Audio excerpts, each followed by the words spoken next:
यानंतर माननीय श्री रमेश कुर्लीकर सर सकाळपासून या कार्यक्रमामध्ये अग्रसर असा भाग घेत आहेत आणि सरांची आपल्याला कविता ऐकायला मिळते. कवितेचं नाव आहे यस सर. फार वर्षापूर्वी पहिलीच्या वर्गात हजेरी घेताना निशा एकनाथ दातार नाव पुकारताच एक गोंडस चिमुरडी उठून उभी राहायची यस सर म्हणत.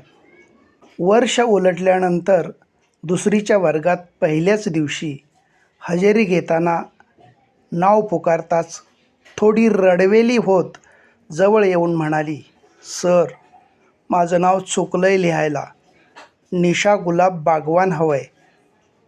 मी सुन्न. तरीही म्हटलं ठीक आहे, करू दुरुस्त.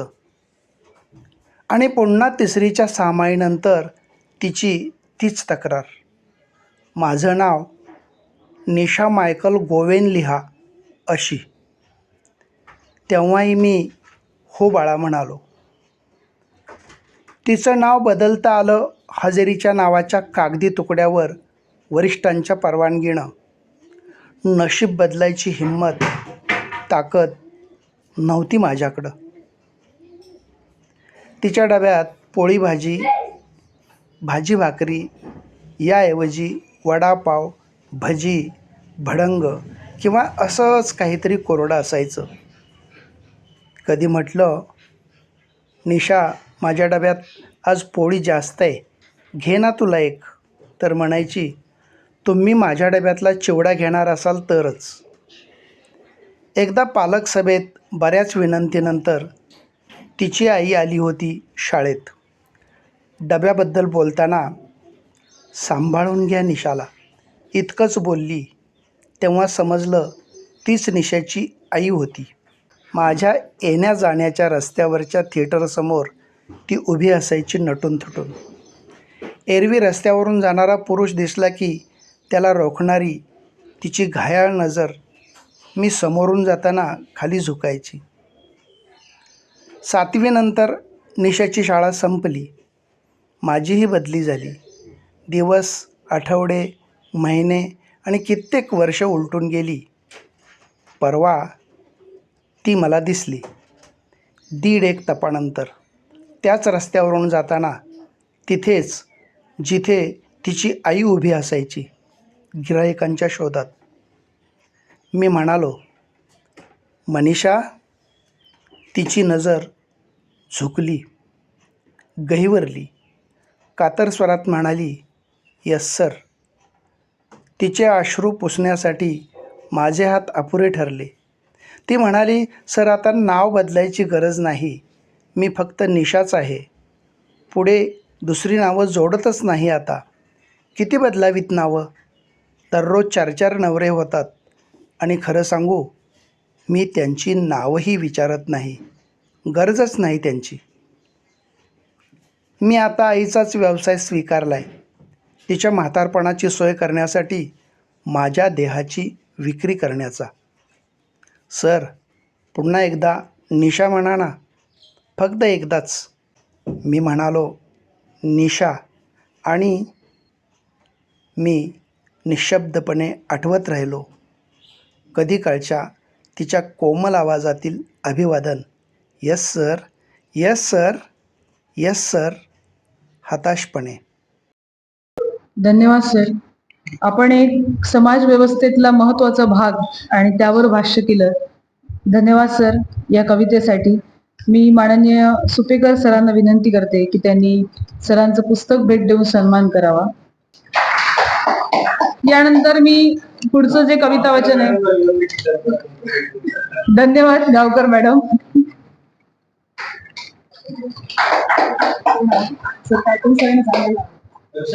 हा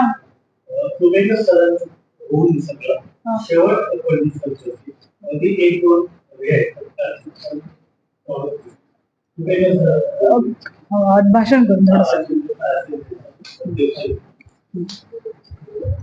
पंडित सरांची आपण कविता ऐकण्यासाठी आसुसलेच आहोत, पण आपल्या कार्यक्रमाचे अध्यक्ष भालचंद्र सुपेकर सर यांना विनंती करते की त्यांनी आपलं अध्यक्षीय मनोगत या कवी संमेलनाप्रित्यर्थ व्यक्त करावं. कवी संमेलनाचा अध्यक्ष म्हणून बोलायला उभा राहिल्यानंतर समोर रसिकांची इतकी विक्रमी गर्दी आहे. म्हटल्यानंतर दोन शब्द बोलायचा मोह काय टाळता येत नाही. काय अध्यक्ष म्हणून मी मोठा नाही आणि कवी म्हणून तर अजिबातच नाही. पण एक दोन आपण का लिहितो सगळेच, म्हणजे मी आता तिथे बसलो होतो, आपण इथे होतात, एवढाच फरक. तर आपण शेतीपासून अगदी स्त्री भ्रूण हत्यापासून विठ्ठलापासून अनेक विषय इथे हाताळलेच वेगवेगळ्या कवींनी. तर ते एक बटरफ्लाय थेरी, पंडित सरांना त्यांचं नाव मी आता विसरलो, एका समाजशास्त्रज्ञांनी बटरफ्लाय थेरी नावाचे एक सिद्धांत मांडला. दोन मुद्दे फक्त मला मांडायचे, ते दोन छोटेसे मांडणार आणि एक छोटी कविता सांगणार. बटरफ्लाय थेअरीमध्ये त्याचं म्हणणं असं आहे की समजा लंडनच्या एखाद्या बागेमध्ये एक फुलपाखरू त्याचे पंख फडफडवत असेल, तर त्याच्या त्या पंखांचा आवाज इथे मालवणच्या ह्या सभागृहात बसलेल्या लोकांपर्यंत सुद्धा पोचतो, असा सिद्धांत त्यांनी मांडला. माझं त्याच्या पुढे एक वाक्य असं आहे की ते ऐकू येईल, ते जाणवेल, पण त्याला तुमचं हृदय कवीचं असलं पाहिजे. तर तसं हृदय असलेली सगळी मंडळी इथं आहेत आणि अशा लोकांमध्ये रमायला मला आवडतं, म्हणून मी ही आज इथे आहे. आणि कवीचं दुसरं रूप एक छोटीशी एक कथा, अगदी बारीकशी कथा, म्हणजे एक विनोद अशा स्वरूपात ती मी सांगतो. दोन डॉक्टर होते, मित्र होते, एकाच शहरात राहणारे, समजा मालवणात राहणारे, एकाच कॉलेजमध्ये शिकले, एक MS झाला, एक MD झाला, दोघांची प्रॅक्टिस सुरू झाली. प्रॅक्टिस नंतर ही मैत्री सुरू राहिली. त्यांचं ठरलेलं ठिकाण होतं, पहाटे 6 वाजता उठायचं, एका टेकडीवर जायचं, जॉगिंग वगैरे करायचं, आणि जॉगिंग झालं की एकत्र ते पुन्हा भेटायचे. आणि एक टपरी होती, ते ब्लॅक टी अर्धा अर्धा घोट, अर्धा अर्धा कप घेऊन ते घरी आपापल्याने पुढे त्यांचं जे काय क्लिनिक असेल. तर ते गंमत जम्मत, मित्र एकत्र, पार्टी, हे ते कार्यक्रमाला जाणं हे सुरू असायचं. तर डॉक्टर लोकांचं लाईफ आपल्याला थोडंसं माहिती आहे. एक दिवशी ते जॉगिंग करून परत निघाले, त्या टपरीजवळ आले, चहा घेतला, ब्लॅक टी, दोघांच्या हातात कप आहेत चहाचे, आणि समोरून एक लांबून साधारण 20-1 फुटावरून एक माणूस लंगडत लंगडत येतो. तर त्या दोघांमध्ये पैज लागली. मित्र आहेत, एकमेकाची गंमत करायची, टर उडवायची, त्यांची बालपणीपासूनचे मित्र. MS जो आहे तो म्हणाला की आपल्या दोघांमध्ये कोण श्रेष्ठ डॉक्टर आहे, मोठा डॉक्टर आहे, त्याचा फैसला आज करून टाक. ह्या माणसाला नेमकं काय झालंय ते निदान जो करेल, डायग्नोसिस, परफेक्ट डायग्नोसिस जो करेल, तो खरा किंवा मोठा डॉक्टर. MS जो होता तो म्हणला की माझं 100% म्हणणं आहे की ह्याला गुडघ्याच्या इथे काहीतरी प्रॉब्लेम. मग MD जो होता त्याने लगेच मुंडी हलवली, शक्यच नाही, गुडघ्याला ह्याला काहीच प्रॉब्लेम, मी इथून बघून सांगतो. त्याला तो पायाच्या वर जो घोटा असतो ना, घोटा पंजाच्या वरती, त्या घोट्याला त्याला काहीतरी प्रॉब्लेम. ठीक आहे, ते ह्यांचं बोलणं चालू आहे तोपर्यंत तो 5 फुटावरती माणूस आला. ते म्हणले आपण त्यालाच विचारू आता, तो जे उत्तर देईल त्याच्यावर ठरेल खरा डॉक्टर किंवा श्रेष्ठ डॉक्टर कोण. त्या माणसाला त्यांनी बोलवलं, बाबा रे, तुला नेमकं कुठे दुखतंय, कशामुळे तो लंगडत चाललाय, सांग. त्यांनी जे उत्तर दिलं त्याच्याशी पुढचा मुद्दा माझा कनेक्टेड आहे. तो म्हणला की मला घोट्यालाही काही त्रास नाही, गुडघ्यालाही काही त्रास नाही, मला जो त्रास आहे तो हाच आहे की माझ्या चपलेचा अंगठा तुटलेला आहे. तर ह्याच्या चपलेचा अंगठा तुटलाय हे सुद्धा ठामपणे सांगण्याचं काम हे कवीच करत असतं. आणि त्याच्यावर तुम्ही काम करा असं सरकारला किंवा जे कोण सत्ताधारी असतील किंवा जे कोण असतील व्यवस्था म्हणून, त्यांना सांगण्याचे काम तेच करत असतो. आणि एक छोटीशी गझल, अजय सर, गझल सादर करू का मुक्तछंद? खूप जुनी गझल आहे, ठीक आहे, गझल सादर करतो. कारण मला ते काय, माझं पुस्तक सापडलं नाही, त्यातली एक कविता आहे, पण ती नवीन काव्य संग्रहाची.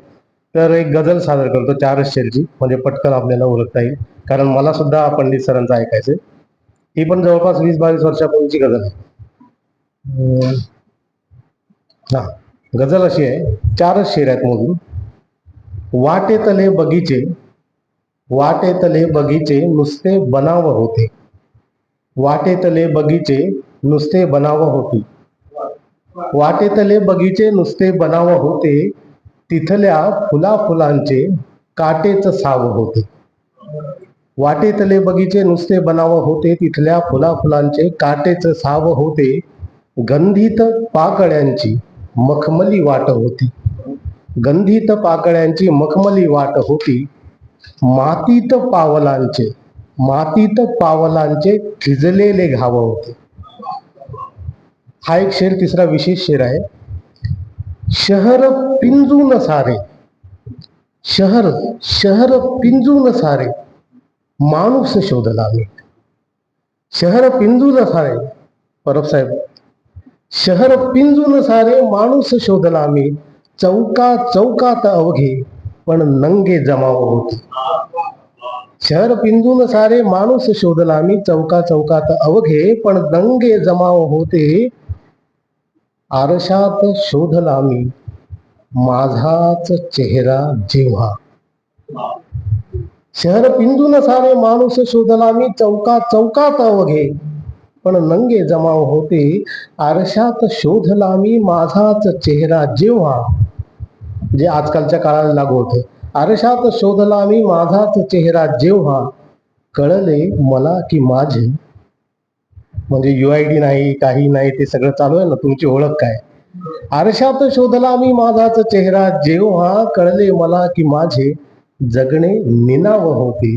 कळले मला की माझे जगणे निनाव. धन्यवाद. धन्यवाद सुपेकर सर.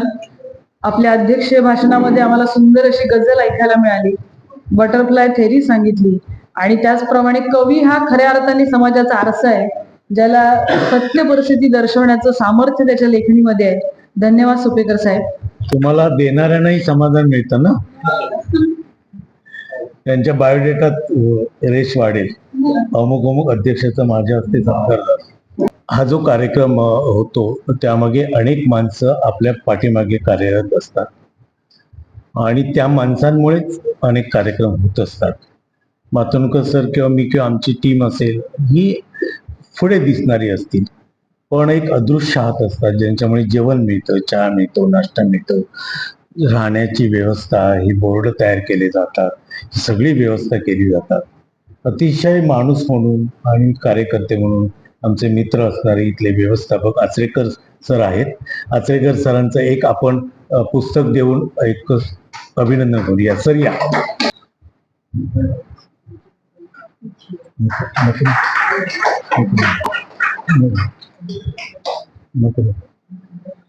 एक 2-3 स्वागत करतो. वैभव आणि माणसं गोळा करण्याचे आमच्याकडे खूप तरीके आहेत. म्हणजे जसं पाटील मॅडमांना बसून ठेवलं किंवा तर तसं माणसं पण कशी गोळा करायची, तर ज्यांना बोलवायचं आहे त्यांना निमंत्रण नाही द्यायचं. म्हणजे कुठल्या तरी मॅडमना बोलवायचं असेल तर त्यांच्या मिस्टरांनाच आग्रह करायचा, म्हणजे अजून त्यांच्यावरचे मित्र येतात.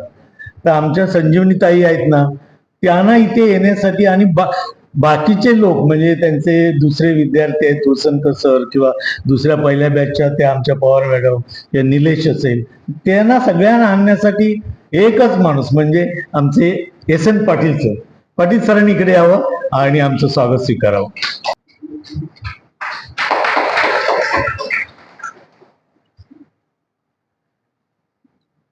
आपल्यासारखंच अन्य ठिकाणी काम जेव्हा चालू असतं तेव्हा खरं तर प्रेरणा मिळते, प्रोत्साहन मिळतं आणि त्याचं आपण नेहमी मोठ्या मनाने स्वागत करायला पाहिजे. कारण समाजाचं एक निकोप वातावरण व्हावं म्हणून आपण काम करत असतो आणि इतर लोकही ते काम करतात म्हणून प्रतिसाद द्यायचा असतो. राजापूरला जे सांस्कृतिक चांगलं काम वणीपासून चालू आहे त्यात मिरगुले सर आहेत. मिरगुले सर आता बालकुमार साहित्य संमेलन पुढच्या काही दिवसानंतर घेणार, 1 दिवसाचं पूर्णपणे. मिरगुले सरांचंही पण आपण स्वागत करत आहोत. सर या. आणि मिरगुले सरांचं स्वागत सावंत मॅडम करून दे, कारण ते दोघे मित्र आहेत, ते मित्राने मित्राचं करू नये. अजून मी पाटील सरांसारखंच अजून एक गोष्ट आहे की सावंतवाडीच्या सगळ्या आमच्या भगिनी ज्या येतात ना, त्यासाठी 5 वर्षी एक गाडी येते, ती म्हणजे ते सावंत सर आहेत. सावंत सरांनी यावं. आमच्याकडे असं आहे, मातोंडकर सरांच्या गाडीत माणसं वाढली की सावंत सरांना आग्रह की सावंत सर नाही म्हणत नाहीत कधी आणि 4-5 लोकांना घेऊन येत आहेत.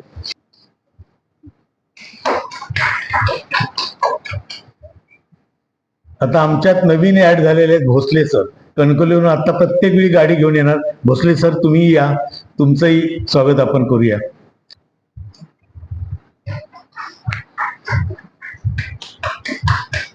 आणि शेवटचा सत्कार जो आहे ते ज्येष्ठ सांस्कृतिक कार्यकर्ते, सावंतवाडीच्या सांस्कृतिक क्षेत्रात, सामाजिक क्षेत्रात, राजकीय क्षेत्रात कार्यरत असणारे साहित्य संस्कृती मंडळाचे विद्यमान सदस्य भरत गावडे सर, सरांनी यावं आणि आमचं स्वागत स्वीकारावं.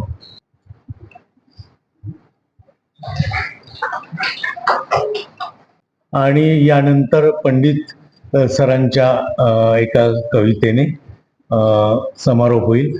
आता त्यामागचा इतिहास सांगतो की चव्हाण मॅडमांच्या आहेत ज्या रजनी संचिता चव्हाण, त्यांचे मिस्टर त्यांना मुंबईवरून एका कविता वाचण्यासाठी दरवेळी घेऊन येतात. मुंबईत असू दे, कुठेही कार्यक्रम असू दे, आमच्या ग्रुपवर आहेत, त्यांना कळलं की त्यांचा फोन येतो, आम्ही कविता वाचायला आलो की चालेल का. मग राहण्याची सोय स्वतःच करतात, जेवणाची सोय स्वतःच करतात. तर ही कवितेची ओढ काही सोपी गोष्ट नसते. मला असं वाटतं की आपली पत्नी आहे म्हणून एखादा माणूस येतो आणि ही सगळी सेवा करतो पत्नीची. पण मला खूप छान वाटलं की पंडित सरांचा मी उल्लेख केला की वीर धवलची माझी किंवा अन्य कविता ते सादर महाराष्ट्रभर पोचवतात. हे ऐकल्यानंतर माझ्याकडे आले आणि ते म्हणाले की पंडित सरांना मी कविता वाचण्याचं आग्रह मी करणार आहे. त्यांनी आग्रह केला तर तुमची परमिशन आहे का. तर कविता सतत कविता वाचत असतात, तर दुसऱ्याची कुणाची कविता एका रसिकाने आणि पंडित सरांसारख्या रसिकाने ती वाचावी, ही मोठी या कार्यक्रमाची उंची वाढवणारी म्हणजे मूळ उद्देशाला बळकटी देणारी गोष्ट आहे. तर पंडित सरांचं आपण जोरदार टाळ्या वाजवून इथे स्वागत करूया आणि ते कविता वाचतील. धन्यवाद पंडित सर, या. व्यासपीठावरील सगळे मान्यवर आणि तुम्ही सगळे मित्रमैत्रिणींनो, मी खरा नाटकवाला माणूस आहे. त्यामुळे मी नाटकातल्या नाटककारांचे शब्द जसे उधार घेऊन नाटक करतो, तसं ह्या सगळ्या कवी मित्रांच्या त्यांच्या परवानगीनं ते मला वाचायला परमिशन देतात, हेच मला खूप कौतुकाचं आणि अभिमानाचं वाटतं. त्यामुळे त्यांचे शब्द उधार घेतो आणि ते लोकांपर्यंत पोचवायचा प्रयत्न करतो. त्यामुळे माझ्या कविता सगळ्याच पाठ असतात असं नाही, आठवत पण नाही. म्हणून मी चव्हाण सर मला आग्रह करायला, त्यांना म्हटलं माझ्याकडे कविता नाही. ते म्हटले मी अजयला सांगतो. मग अजयने आपली कविता पाठवली आहे, ती मी वाचतो. फक्त मला एवढंच सांगायचं की कविता वाचणं कठीण, खूप सोपं नाही मित्रांनो, खूप कठीण काम आहे. म्हणजे तुम्ही आज ज्या सगळ्यांनी कविता वाचल्या त्या किमान 4 वेळा तरी आपलं मनन चिंतन करून आला असणार असं मला खात्री आहे. नसाल तर दुर्दैवी आहे. मी जेव्हा ह्या कवी मित्रांच्या कविता वाचतो त्यावेळी मी खूप अभ्यास करतो त्या कवीचा. कवीची जातोळी काय, कवीची विचारधारा काय, कवितेने हा शब्दच का वापरला आहे, अशा सगळ्या बाजूने विचार करायला लागतो, त्याच्यावर चिंतन करायला लागतं, मनन करायला लागतं आणि मगच वाचण्याचं धाडस आपण करू शकतो. अजयची मी कविता वाचली आहे, ती दीर्घ कविता आहे, हत्ती इलो. त्याचा आव्हानोल कविता संग्रह वाचलाय मी, पण वाचन नाही केलेलं. कविता वाचणं आणि कवितेचं वाचन करणं ह्याच्यामध्ये खूप फरक आहे मित्रांनो. तर आता मी त्याने पाठवली ती कविता खूप महत्वाची आहे, त्यामुळे मी ती वाचण्याचा प्रयत्न करतो. कारण मी त्याची तयारी नाही केलेली. ती एक वाचतो आणि एक नंतर महेश केळुसकरांची मालवणी कविता वाचतो. मित्रांनो, कविता वाचताना प्रस्तावना सांगण्याची गरज पडत नाही. तुमची कविताच तुमचं बोलत असतेच. कवी बोलतच असतो, त्यामुळे ती बोलतच असते. मी अजयच्या दीर्घ कविता वाचतो, एकाही शब्दाची प्रस्तावना त्याला करत नाही, मध्ये निरूपण नाही. वीर धवलची वाचतो, सलग 15 कविता वाचतो, त्यात कुठलंही निरूपण नाही, काही नाही. आता मीनाक्षी पाटीलांच्या ललगतच ललभयाचा कार्यक्रम करतो, काहीही प्रस्तावना नाही. मग 2 कवितांमध्ये कुठलेही त्याचं स्पष्टीकरण नाही. कवी स्वतः एवढंच प्रकट बोलत असतो की ते फक्त पोचवायचं काम तुमच्याकडे असतं. त्यामुळे तुम्ही सुद्धा कविता वाचताना शब्द काय, शब्दाचा जोर कुठे, काय याचा खूप अभ्यास केला पाहिजे, तर ती लोकांपर्यंत पोचते. नाहीतर तुम्ही केलेली कविता वाचला आणि गेला असं होतं. आता हे मी सांगत असताना अजयची कविता असताना माझा तोच प्रश्न येईल, कारण मी ती मगाशी म्हटलं तशी वाचली आहे, त्याचं कधी वाचन केलेलं नाही. बाया पाण्याशीच बोलतात, अशा कवितेचं नाव आहे. मला वाटतं बऱ्याच जणांनी ही कविता पूर्वी वाचली असेल.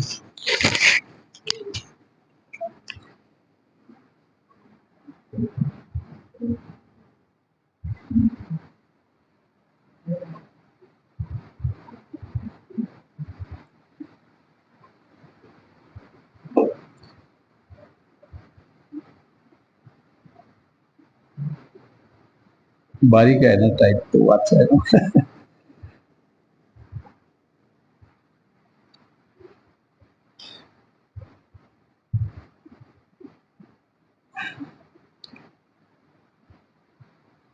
एक घागर भरत नाही, दुसरी रिकामीच. एक घागर भरत नाही, दुसरी रिकामीच, तरी रांगाच रांगा जातात वाढत. एक घागर भरत नाही, दुसरी रिकामीच, तरी रांगाच रांगा जातात वाढत. बाया पाड झऱ्याशीच उभ्या, बाया झऱ्याशीच उभ्या, आटत चाललेल्या धारेसारख्या, तुटक बोलत. बाया झऱ्याशीच उभ्या, आटत चाललेल्या धारेसारख्या, तुटक बोलत. डुंगलीतील झरा वाचवू पाहतोय जीव, डुंगलीतील झरा वाचवू पाहतोय जीव, तिथे सर्वांचेच प्राण तहानलेले. चढणीचा घाट चढून उतरून बायांच्या पायात गोळे, चढणीचा घाट चढून उतरून बायांच्या पायात गोळे आणि डोळे ओले. सुकून जावा कोंब तसा वाळून गेला जीव, सुकून गेला जावा कोंब तसा वाळून गेला जीव, सोसून उन्हाच्या झळा, थेंबा थेंबानेच पाणी त्या करू पाहतात आपल्याशी गोळा. सुकून जावा कोंब तसा वाळून गेला जीव, सोसून उन्हाच्या झळा, थेंबा थेंबानेच पाणी त्या करू पाहतात आपल्याशी गोळा. किती वाढत जातो उन्हाळा, किती वाढत जातो उन्हाळा, झऱ्यावरच पहारा ठेवताना. किती वाढत जातो उन्हाळा, झऱ्यावरच पहारा ठेवताना. दिवस रात्र बाया पाण्याशीच बोलतात, दिवस रात्र बाया पाण्याशीच बोलतात. झरा मुका होत जाताना, झरा मुका होत जाताना. माहित नाही मी अगोदर जे दावा केला तो कवितेत उतरला की नाही. फक्त एकच महेशची कविता वाचतो, कारण इथं मालवणी कविता बऱ्याच वाचल्या गेल्या, त्यामुळे मालवणी कवितेची लज्जत काय आहे ते कळावं म्हणून. सुमला लय मग आकडाक लागला, सुमला लय मग आकडाक लागला, बघ कसा फलकाय चलता. मेला शेंबूड फुशी फराका माझ्या नकासारा होता. एका भेंडा खाऊची लय होती सवय, एका भेंडा खाऊची लय होती सवय, त्याचे होट. एका भेंडा खाऊची लय होती सवय, सारो दिस चिकट त्याचे ओठ. आता ओटाक लाली लायता आणि ओटाचं होय तेव्हा चंबूई करता. नाक निसता थपा थपा गळा, नळो फुटून पाशीट गळत तसा. नाक निसता थपा थपा गळा, नळो फुटान पाशीट गळता तसा. आता नाकात चमकी घातला ना, नाक कसा त्याचात फुलायचा.